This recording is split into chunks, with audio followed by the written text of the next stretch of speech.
Imagine standing on the southern shore of Sydney Cove in the year 1805. This is not the glittering global city of today, but a raw, precarious, and often brutal penal settlement just 17 years old.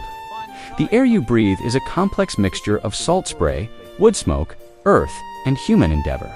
You are inside the first and most remote colony of the British Empire, a distant experiment carved into an ancient landscape. In the next 10 minutes, we will walk its dusty tracks, enter its rudimentary dwellings, and witness the stark realities of life in Sydney during its formative years. This is an AI reconstruction based on historical maps, paintings, diaries, and archaeological evidence. A visual journey back to the very foundation of modern Australia, we find Sydney at a pivotal moment. The first fleet's shocking arrival in 1788 is a recent memory for many. The immediate struggle for bare survival has eased, but the settlement remains a rigidly stratified convict colony, utterly dependent on ships from the other side of the world. Its purpose, in the eyes of the British government, is clear: to exile human cargo and deter crime at home. Yet on the ground, something more complex is emerging. A society of the exiled is slowly, stubbornly, putting down roots. This is a place of profound contradiction, a prison without walls, where the hope of a new beginning clashes daily with the reality of punishment and control. Our visual reconstruction is built from historical evidence: the detailed watercolors of convict artists, the precise lines of surveyors' maps, the fragments of pottery and tools unearthed by archaeologists. Using AI, we piece these sources together not to create fantasy, but to visualize the most accurate portrait possible of this lost environment. Every building, street, and activity you will see is grounded in historical record. We move now from the cove's edge into the heart of the settlement. Let us begin at the water, the colony's lifeline. Before us, Sydney Cove is a forest of masts and rigging. A few ocean-going transports are anchored in deep water, while smaller longboats and cutters swarm around them, ferrying goods and people to shore. The sound is constant: shouted orders, creaking timber, lapping waves, and the cries of seabirds. The shoreline itself is a cluttered, busy space. To our right, a rocky promontory, which will one day be known as the Roxes, already a tangled warren of lanes and rough buildings. Straight ahead, a simple stone seawall and a series of wooden wharves known as King's Wharf jut into the cove. Here, convict laborers unload barrels of salt pork, bundles of canvas, and crates of tools, all under the watchful eyes of red-coated Marines. The smell of tar, brine, and unwashed bodies is potent. We turn our backs to the water and walk up the slight incline. This is the main thoroughfare, a wide, dusty track called High Street. It is not paved. Its surface is a compacted mix of sand, clay, and gravel, churned by cartwheels and countless feet. On either side, the architecture tells the story of the colony's priorities. The buildings are almost exclusively Georgian in style, a stark transplant of British form. But the materials speak of local adaptation. We see wattle-and-daub, wooden frames infilled with a lattice of sticks plastered with clay. We see rough-hewn timber slabs. Brickmaking has begun, but only the most important structures boast proper brick walls. The most common dwellings are simple, single-story huts with shingled or thatched roofs. Their small windows are covered with oiled cloth or wooden shutters, for glass is a rare luxury. Smoke curls from clay chimneys. Behind many huts are small, struggling vegetable plots. Attempts to supplement the monotonous government rations of flour, salt, meat, and peas. The human traffic on the street is a living map of the social order. Convicts in drab, coarse slop clothes move with purpose, carrying burdens or pushing barrows. Soldiers in bright red coats patrol or stand sentry. A few finely dressed gentleman officials, officers, and the handful of enterprising free settlers walk with an air of authority.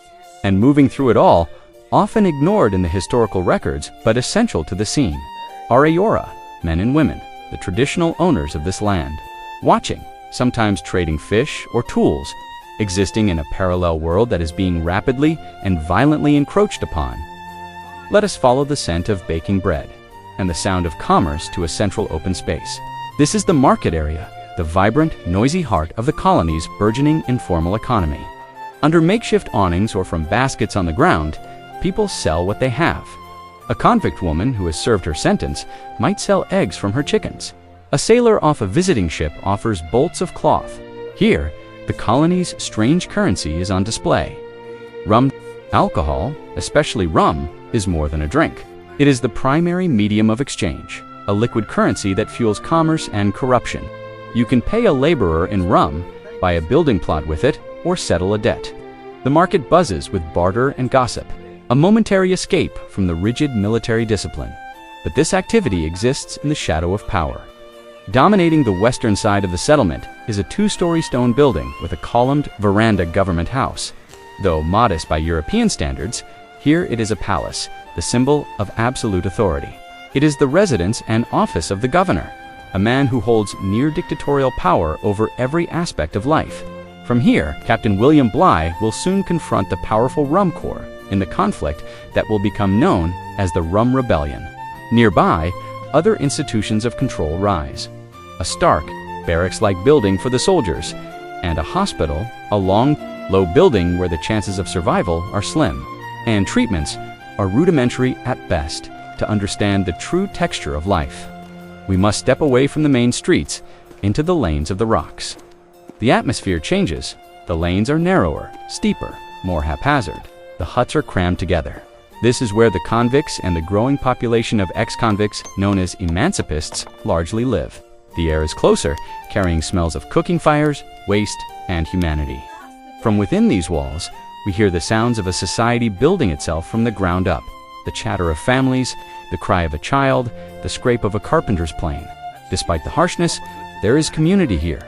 People have formed bonds on the long voyage out and in the shared struggle to survive. They marry, have children, and dream of owning a patch of land. For many convicts, this harsh place offers a perverse kind of opportunity, a chance to escape the rigid class prison of England and carve out a new identity, a freedom that would have been impossible at home. This tension between oppression and opportunity is the colony's defining heartbeat. The turning point is constant, simmering in the very air. It is the tension between the military elite, who monopolize trade and land, and the emancipists seeking economic freedom. It is the resentment of convicts toward their overseers. It is the profound, unaddressed injustice of the displacement of the Eora people, whose resistance continues in the surrounding bush. The colony is a pressure cooker. The rebellion against Bligh in 1808 is not an anomaly, but an eruption of these built-up strains. A violent assertion that those sent to be mere prisoners are now becoming stakeholders, demanding a say in the society they are physically building with their own hands. As we conclude our walk, let us return to the vantage point overlooking the cove. The Sydney of 1805 is small, contained, and vulnerable.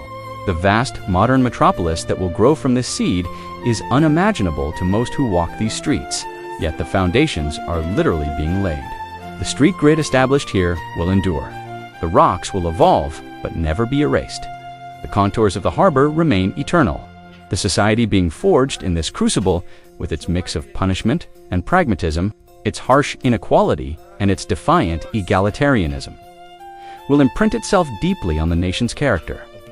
What we have witnessed is not a static picture, but a moment in a relentless process of becoming. From this raw penal outpost, a city was wrested. It was built by forced labor, ambition, suffering, and resilience. Every stone placed, every track worn, every conflict endured was a step toward the future. When you look at modern Sydney, look for these ghosts in the landscape. The bustling circular quay sits where those first wharves were built. The shadow of the rocks still holds the memory of those early cramped lanes. The story began here, not with grandeur, but with the sheer, stubborn will to survive and transform. Thank you for walking through this reconstruction with me. I welcome your thoughts and your suggestions for which city and era we should explore next.